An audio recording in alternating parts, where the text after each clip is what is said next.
Vikram box অফিসে massive success পাওয়ার পরে, অডিয়েন্সের মন এরকম ভাবে জয় করার পরে কতবার আমরা ভেবেছি এই ছবিটার মধ্যে না পটেনশিয়াল আছে বিক্রমের মতো কিছু হওয়ার, এবং কত ছবি নিজেও বিক্রম হতে চেয়েছে। জাস্ট একবার ভাবো, দেখবে লিস্ট অনেক বড়। তো এরকম আরো একটা ছবি এসছে যে ছবিটার মধ্যে বিক্রম হওয়ার পটেনশিয়াল ছিল। ছবিতে মামুটি, মোহনলাল, কুঞ্চাচকো বোবন, নয়নতারা, দর্শনা, রেবতী, কে ছিল না, ফাহাদ ফাজিল। সেই ছবিটা কি হতে পারলো বিক্রমের মতো? ছবির যে ডিরেক্টর, তার প্রিভিয়াস প্রত্যেকটা কাজ ভীষণ ভালো। তার সিউ সুন হোক, তার টেক অফ হোক, তার মালিক হোক, তো একজন ভালো ডিরেক্টর, দুর্দান্ত স্টারকাস্ট, এবং যে আইডিয়াটা সেটাও ভীষণ ভালো। কিন্তু ওভারঅল এই ছবিটা দেখার পর আমি যদি আমার রিয়াকশন বলি, তাহলে এই ছবিটা যেরকম ভাবে শুরু হলো এবং যেরকম ভাবে ছবিটা শেষ হলো, দুটোর মধ্যে একটা ভীষণ তালমেলের অভাব রয়েছে। ছবিটা বিক্রমের থেকে বেটার কিছু হতে পারতো, কিন্তু ছবিটা এমন হয়েছে তুমি একবার ওই ছবিটা পুরো দেখায় কমপ্লিট নাও করতে পারো। ছবির গল্পটা আমি একটু করে বলছি। এখানে হচ্ছে মামুটির যে ক্যারেক্টার, সে একটা কোম্পানির পিছনে পড়ে যাচ্ছে। এবার এই যে কোম্পানিটা, তারা হচ্ছে মোবাইল ফোনে পার্টিকুলার একটা অ্যাপ্লিকেশন রাখছে যেটা আপনাকে মনিটর করবে। এবার এটার ওপরে বর্তমান যে সরকার রয়েছে তারা আবার ট্রাস্ট করছে। যখন মামুটির এগেইনস্টে বলছে, তাকে বলা হচ্ছে এই দেশদ্রোহী, সে দেশের বাইরে চলে যাচ্ছে। এবার কি হবে এরপরে, এই নিয়ে হচ্ছে ছবির গল্পটা। ছবিটার নাম হচ্ছে প্যাট্রিয়ট, মালায়ালাম ছবি, হিন্দি অভিনয়ের সাথে জি5 এসছে। তো কেমন হলো এই ছবি? আমার জন্য এই ছবিটা খুবই খুবই একটা বিলো অ্যাভারেজ ছবি, কিন্তু আমি সত্যি বলছি এই ছবির প্রথম 1 ঘন্টা কিন্তু আমার মোটেই খারাপ লাগছিল না। মনে হচ্ছে ছবিটা সত্যি ভালো হয়েছে। অনেকে খারাপ লাগতে পারে, আমার তো ভালো লাগছে।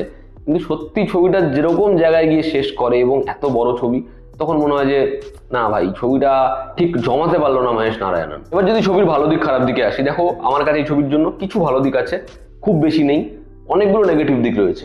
ছবির প্রথম ভালো দিক হচ্ছে এই ছবির যে প্রথম 1 ঘন্টা, সেখানে একটা ইন্ট্রিগিং ভাইবস তোমাকে প্রোভাইড করতে পারবে।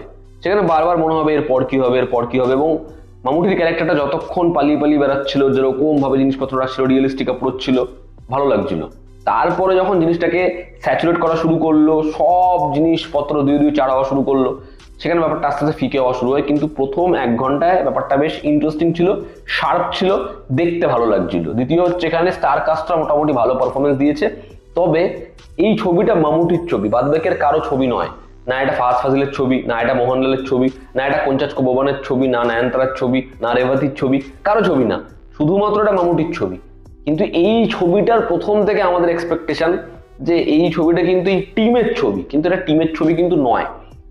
এই ছবিতে প্রত্যেকের পারফরমেন্স নিজের জায়গায় ভালো, তবে মামুটি আবারও ভীষণ ভালো। সে এই ছবিতে অ্যাকশনও করেছে, তাকে ভালো লাগে। তবে তার এটা কখনোই লাস্ট কিছু বছরের বেস্ট কাজ নয়, অনেক অনেক কাজ রয়েছে এর থেকে বেটার। বাদ বাকি পারফর্মাররাও নিজের জায়গায় ভালো কাজ করেছে। মোহনলাল মামুটিকে একসাথে দেখা, ওই পার্টিকুলার সিনটা আমি মজা পেয়েছি। একটা গাড়ির সিকোয়েন্স রয়েছে, সেই সিকোয়েন্সটা মজা লাগে।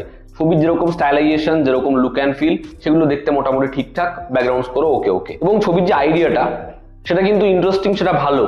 সমস্যাটা হচ্ছে এরকম ধরনের খুব টেকি সাবজেক্ট যখনই মেইন স্ট্রিম ছবিতে ঢোকাতে যায়, বিষয়টা একেবারে ওয়ার্ক করে না। তোমরা দেখো এরকম ধরনের অনেক ছবি আছে, সোনু সুদের ফাতে থেকে শুরু করে এই ছবিটা, বিষয়টা কনভিনসিংই হয় না। কারণ যে জোনটায় অপারেটররা করতে চাইছে, সেটা হচ্ছে একটা ক্লাস অডিয়েন্স শুধু দেখবে না, সবাই দেখবে।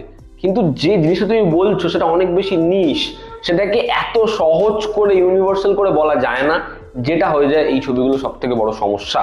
এবার যদি ছবির নেগেটিভ দিকে যাই, ছবির নেগেটিভ দিক হচ্ছে ছবিটা ভীষণ বড় ছবি। ছবির প্রথম 1 ঘন্টা এবং পরের 2 ঘন্টাকে মেলানো যায় না। প্রথম 1 ঘন্টায় ছবিটা ইন্টারেস্টিং ওয়েতে তোমাকে ইনফরমেশন প্রোভাইড করছে, এরপরে ছবিটা খুব ক্লিশে ক্লিশে জিনিসপত্র করছে। সেখানে কোনো চরিত্রের আর ক্লিয়ার নয়। ফাহাদ ফাজিলের যে ক্যারেক্টার, মানে এমন অ্যান্টাগনিস্ট দেখলে ভাই মস্তি পেয়ে যাবো। কিন্তু এখানে ফাহাদ নিজের পারফরমেন্সে টানার চেষ্টা করছে, কিন্তু আমাদের ফাহাদকে সেই লেভেলে পাওয়ারফুল মনে হচ্ছে না মামুটির এগেইনস্টে।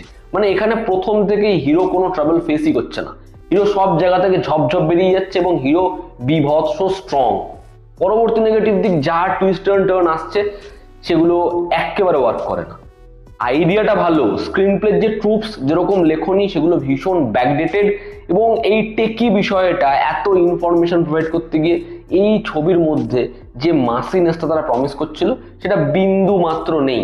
ছবিতে মোহনলাল এবং মামুটি দুজনের পোর্শনটা আমি বললাম আমার দেখতে দুজনকে একসাথে ভালো লেগেছে, কিন্তু সেটাও যদি তুমি দেখো, মোহনলালের ক্যারেক্টারটাকে এমনভাবেই আনা যেতে পারতো যে দেখে তুমি চিৎকার করবে, সেটা এখানে হয় না। মানে সেটা শুনতে ভালো লাগে, মোহনলাল মামুটি একসাথে রয়েছে, কিন্তু কোনো দৃশ্যের স্টেজিং ব্যাপক হয়নি। মানে মহেশ নারায়ণন হয়তো এই ছবিটাকে যে স্কেলে ভেবেছে সেটাকে দেখাতে পারেনি।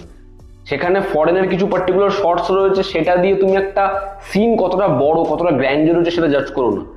যখন একটা সেট পিস দেখাচ্ছে সেখানেই ফ্রেমস দেখলে সিকোয়েন্স দেখলে বোঝা যায় যে এটা ডিজাইন ওয়াইজ হয়েছে কি হয়নি।